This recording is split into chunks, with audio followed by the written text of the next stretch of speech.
we're at 4 Bayou Pass. What it is, this is they call a swabber barge or a vacuum barge.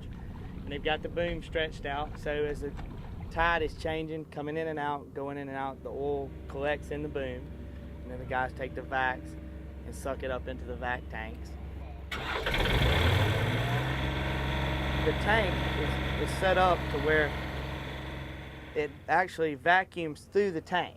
So the hose is over one end, the guys are manning the hose on one side, holding it down at the water, sucking up the oil, and it's steadily filling up that tank. So what it does is you never have to stop vacuuming.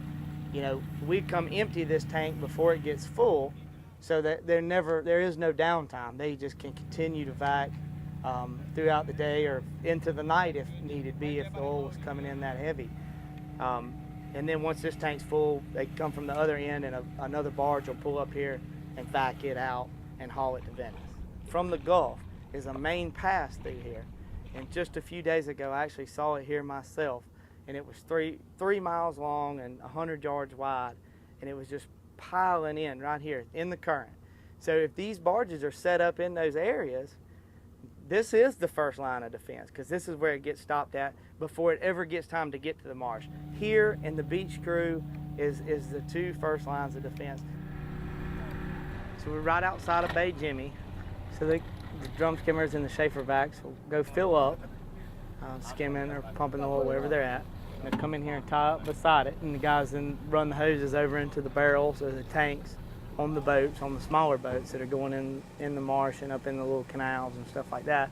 And they suck it out into the vacuum boxes, the blue boxes, and they hold it there and store it until they fill it up, and then have another barge come pump them out from there.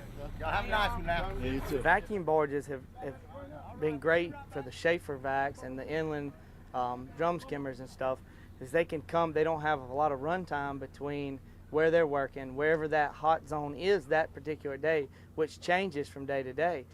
We can move this in that area, and then they can go right to it, get vacuumed off the drums or the inland skimmers, which are tanks, and then they can literally go right back to work.